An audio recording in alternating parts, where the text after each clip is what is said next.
para dar la bienvenida a Roy Carrasquillo, mi primer invitado, que es un analista político y abogado, avesado analista político. Es la primera vez que va a estar en el programa para hablar del curso político en los Estados Unidos. Señor Carrasquillo, buenas tardes, bienvenido. Muy buenas tardes, Camilo. Un placer estar aquí en tu programa, de verdad. Muchas gracias por la invitación y buscando hablar de los muchos temas que estamos viendo en estos días, afectándonos a todos como nación y como pueblo.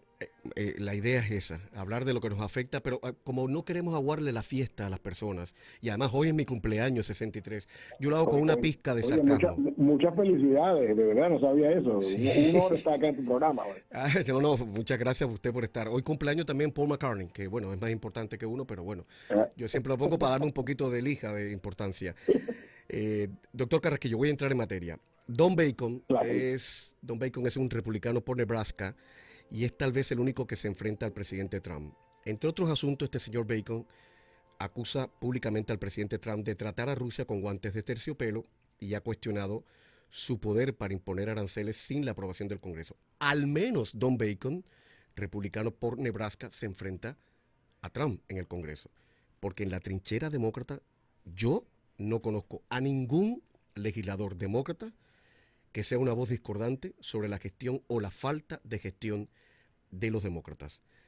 Mi pregunta es, señor Roy Carrasquillo, ¿qué está pasando en este país? ¿Ya nadie se atreve a disentir en los dos partidos? ¿Son partidos de siervos? ¿Qué pasa?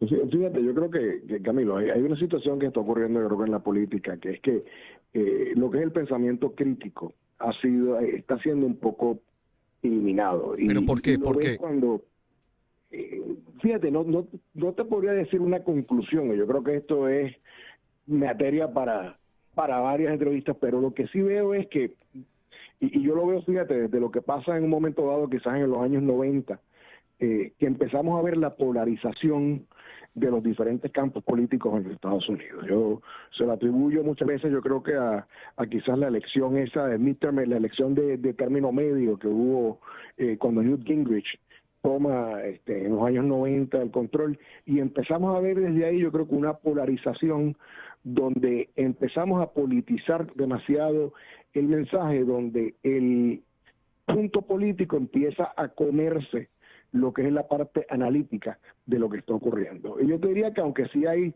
muchos políticos que han tratado de llevar una fiscalización de la administración y de sus mismos partidos, lo que vemos es que esa polarización lo que ha creado es como una cámara de eco, donde tú tienes muchos grupos diciendo y repitiendo lo mismo sin muchas veces evaluarlo. De otra vez, no todo lo que hace, por ejemplo, la administración es bueno, pero tampoco todo lo que hace es malo. Por supuesto. Y eso, aparte de análisis crítico, muchas veces, pues lo que ha creado, yo creo que desafortunadamente en los Estados Unidos, diría en estos últimos quizás sobre 20, 25 años, ha sido que hemos visto menos de esa fiscalización y más de, como tú mencionas, esta forma como de que estamos gritando y diciendo, pero no viendo lo que estamos analizando o protestando. Y eso ha afectado, en mi opinión, mucho de la fiscalización de los partidos, porque no puedes, por esa misma polarización, no puedes apoyar una idea del otro partido porque se te ataca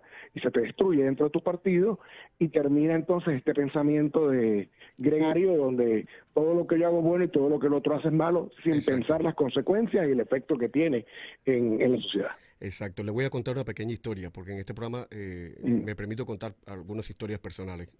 Y me gustaría también que la gente contara sus historias personales también, que esto sea como una especie de confesionario radiofónico. Cuando yo llegué a este país hace 30 años, yo era reportero del canal local de Telemundo y me enviaron al Congreso en Washington, primera vez que iba al Congreso.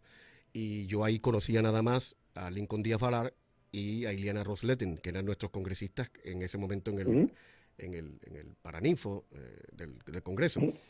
Y durante una sesión, Lincoln Díaz Valar se enfrascó en una muy agria polémica con un adversario demócrata. Bueno, terminó la sesión, Lincoln le hizo una seña a varias gente, entre ellos estábamos varios reporteros locales, y fuimos a comer a la cafetería del Congreso. Y cuando nos sentamos, veo que la persona con la que Lincoln había tenido el encontronazo estaba comiendo con Lincoln. Y le dije en una parte, pero congresista, usted se estaba tirando los cantos con esta persona hace una hora, estaban discutiendo muy fuerte y ahora están comiendo. Y me dijo, lección número 1 que tienes que aprender recién llegado, esa es la democracia.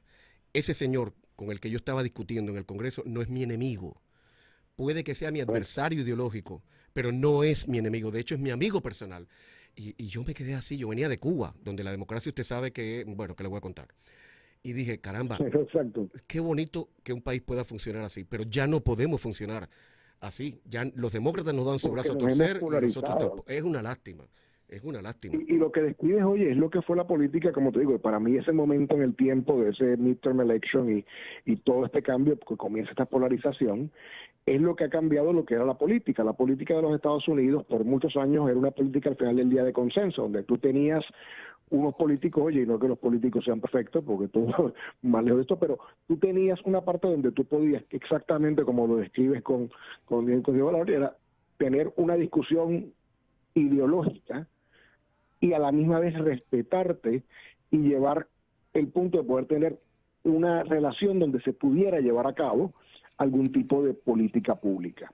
Cuando el odio o la parte irracional es la que domina, que es lo que estamos viendo muchas veces en mucho del discurso que se ve a nivel político en todas las esferas, yo te diría del ejecutivo hasta los niveles locales, que entonces ese discurso no permite que podamos llevar a cabo la verdadera política pública y atender los problemas que realmente nos afectan, desde la inmigración, economía, crimen, porque nos perdemos en esa pelea pequeña, Claro, claro. Desafortunadamente. Se pone la pasión Pero por encima de la lo que razón. era lo que ocurría. Una pena que no está ocurriendo ahora y, oye, yo no veo cómo, Camilo, cómo esto puede echar para atrás Yo nuevamente tampoco, a lo que era. yo no tengo ni idea, ni idea. Como a los oyentes de este programa les gusta mucho la peleita, me están pidiendo que repita la frase de entrada. Siempre tenemos una frase de entrada en joda, ¿no? Para pasarla bien. Y la frase de hoy es de George Bernard Shaw, el dramaturgo británico, que sabe usted, era un tipo muy cínico, muy inteligente y que dejó dicho, la voy a repetir, los políticos y los pañales se deben cambiar a menudo y por la misma razón. ¿No está fino eso? Está fino. La otra pregunta, señor Carrasquillo. En marzo pasado, la popularidad de los demócratas llegaba a su punto más bajo en 35 años. Solo un 27% de los electores reflejó en marzo una visión más o menos positiva del Partido Demócrata en una encuesta de NBC News.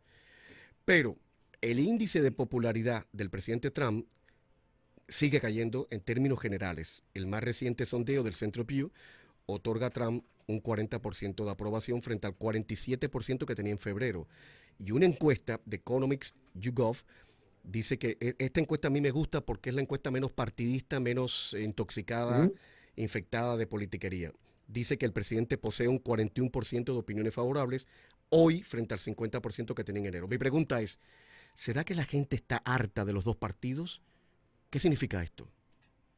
Mire, yo creo que, fíjate, hay una combinación de cosas. Yo creo que, fíjate, en todos los procesos que he visto a través de los años, tú tienes que, moviéndote a lo que son las elecciones de término medio, los midterms, va a haber una reducción en la popularidad generalmente de la presidencia y tiende a haber una pérdida de asientos o de control en el Congreso del partido que está en el poder. No obstante, como te digo, aquí lo que estamos viendo pues es ese proceso, pero entiendo que también vas a tener una situación diferente a lo que hemos visto en el pasado, donde es que sí, yo creo que la gente está molesta de las promesas vacías, de que me digas que vas a hacer esto y no lo vas a hacer, y ese tipo de cosas donde quizás hay un cinismo que en mi opinión ha invadido muchas de las personas y lo ves en diferentes grupos. Es como que, por ejemplo, para mí en efecto muchas veces en el Partido Demócrata, que empieza a tomar quizás por sentado de que este grupo yo lo domino y lo sé, y va a votar por mí, y respectivo de cómo yo me comporte, igual también con el Partido Republicano, eso empieza a crear y a erosionar esas alianzas, esas uniones que empiezan a cambiar y a hacer unos giros significativos en donde se mueven los grupos. Lo has visto en los grupos afroamericanos que han erosionado en la parte demócrata o hasta los mismos latinos, Sí. pero también otros grupos los ves erosionando para el otro lado. O sea que yo creo que es una combinación de esta frustración de lo que estamos viviendo, de que realmente no se ve como como que estamos moviendo la política pública para adelante. Y otra vez, entiendo de que quizás a veces la situación, en mi opinión, siendo un poquito positivo, oye, menos mala quizás de la que nos presenta a veces la prensa, que vemos al final del día, pero no es un jardín de rosas. Estamos viendo como tú, y yo creo que tu frase cuando dice, oye, no es lo mismo que era hace 20, 25 años, es mucho más difícil. Esto es lo que yo creo que nos afecta hoy, nos impacta día a día, porque pues estamos viendo muchas acciones en el gobierno, pero no estamos viendo tantas soluciones. Ya. Y no hay partido de oposición. Se suponía que los demócratas eran los opositores y están durmiendo el sueño eterno, están congelados en el tiempo. Fíjate, pero y yo creo que aquí hay un problema en el Partido Demócrata, que es que el Partido Demócrata, entiendo que está teniendo una crisis existencial. Y está teniendo una crisis existencial de qué es su norte. O sea, si es el área liberal la que va a dominar, si es el área pero no se sabe, conservadora o de centro, y no tienen esa identidad y no han entendido, y otra vez, por qué se perdieron las elecciones. Y para tomar las medidas para, oye, es como decía mi papá, uno tiene que a veces, oye, tú tienes que cambiar de ruta, si ves que esta no se mueve, tienes que buscar la alternativa y entenderla ahí. No, pero ellos se siguen lamentando, ay, ¿qué hacemos? Pero no hacen nada, es verdad.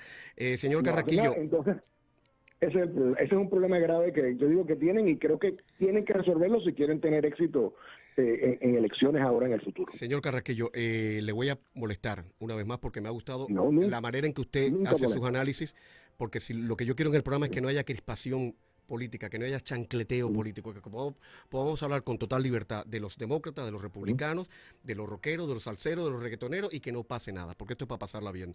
Así que le volveré a molestar con la esperanza de que alguna vez volvamos en este país a vivir lo que yo viví cuando llegué hace 30 años, que venían las elecciones, salía un presidente, cualquiera que fuese, y uno decía, nuestro presidente, aunque uno no hubiese votado por él. Gracias, señor Carrasquillo. No, gracias a ti por estar, y lo que dices es muy importante.